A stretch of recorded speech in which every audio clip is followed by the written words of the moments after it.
Alors, le conseil de développement, c'est une instance réglementaire qui est imposée par la loi et qui permet aux citoyens, aux associations, aux forces vives de pouvoir participer à l'évaluation des politiques publiques. Il fonctionne soit de façon autonome, c'est-à-dire comme on appelle ça les autosaisines. Quand il y a un sujet qui nous intéresse, on peut participer à construire un projet qu'on soumet aux élus, ou tout simplement par des saisines des élus qui nous demandent de réfléchir sur un projet qui peut apporter au territoire. Donc ce soir, nous sommes là en assemblée plénière pour notre première saisine du PETR, donc, qui pour nous est à la fois un début, puisque c'est la première fois que les élus nous demandent de réfléchir sur un projet, et en même temps le début d'une collaboration avec nos élus. Alors, cette collaboration n'est pas née comme ça du jour au lendemain pour faire bien ou pour faire à la mode. C'est simplement un travail qui vient de loin et je pense que c'est tout ce travail-là qui a abouti à un climat de confiance et qui, malgré la situation, la conjoncture un petit peu particulière en ce moment où on est en pleine période électorale, où ils nous ont confié justement de travailler sur ce projet de territoire.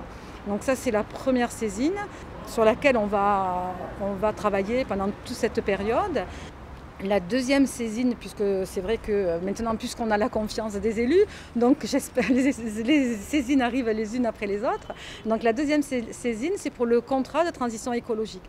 Donc nos participants, nos membres ont montré depuis longtemps un fort intérêt sur la transition écologique, sur l'évolution, l'avenir de notre territoire par rapport à toutes ces contraintes. Bon, on est sur des sites classés, on a la chance d'avoir des parcs naturels, bon, on a un territoire très riche.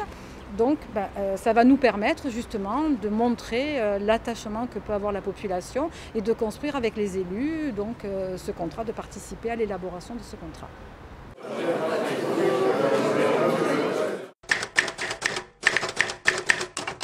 Alors elle ne sera pas confrontée au projet des élus, elle sera remise aux élus qui effectivement en feront ce qu'ils souhaitent, prendront connaissance en tout cas des attentes de la population et verront si les projets qui sont engagés sont effectivement bien dans le sens de ce qu'ils attendent, y participent ou effectivement peut-être réorienter, améliorer, enrichir ces projets-là.